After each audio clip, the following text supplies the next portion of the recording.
Glossophobia, the technical term for the fear of public speaking.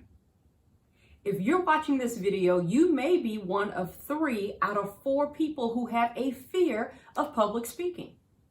Did you know that the fear of public speaking is the #1 rated fear above dying? Can you believe that? People would rather do anything else other than stand in front of a group of people and share their message.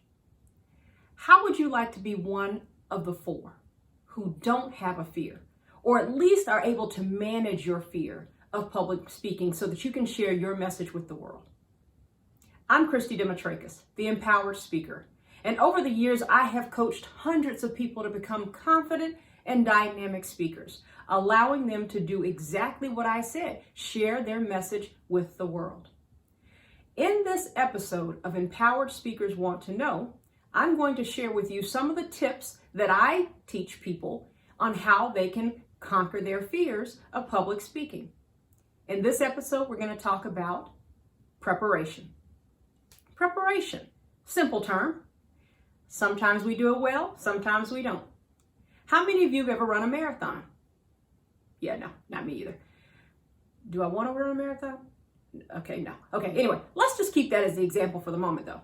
If you were thinking about running a marathon, you wouldn't just wake up the morning of the race and say, you know what, today is the day. I'm putting on my shorts, I'm putting on a pair of tennis shoes I've never worn before, and I'm going to get out there and run 26 miles.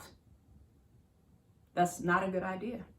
You're going to have to prepare for a while in anticipation of running a marathon. Same rules apply to public speaking. Yes, we're not running a marathon, but our body sometimes feels the same, especially if you have a fear of public speaking. Your body has to be ready. Your mind has to be ready to give a speech, to give a presentation. So what's the first thing you want to do when you think about preparing for a presentation? Well, the first thing is, let's be clear on who we're talking to. You want to research your audience. That's the same whether you're in corporate America, whether you are speaking to people at the PTA, or whether you're standing up in front of your church. You want to understand your audience. Understanding that audience is also going to help you with the next step, which is developing your objective. What's the purpose of your presentation?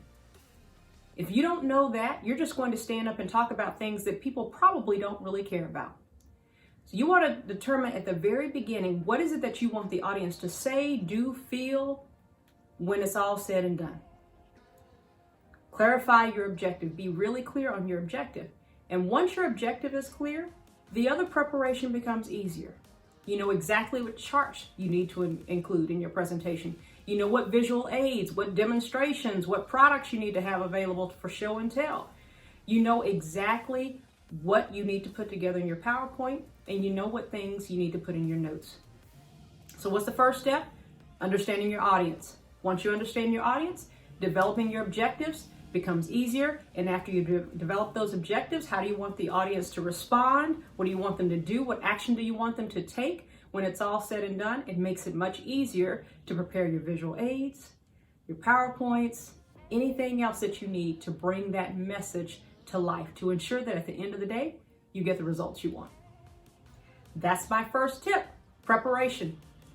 If you have other ideas or questions for me, I want you to put those in the comments below, and I'll be happy to do a video on them. That's it for this episode of Empowered Speakers Wants to Know. If you want to learn more about other things that you can do to overcome your fear of public speaking, join me for the next video. I'll see you soon. I'm doing what I love.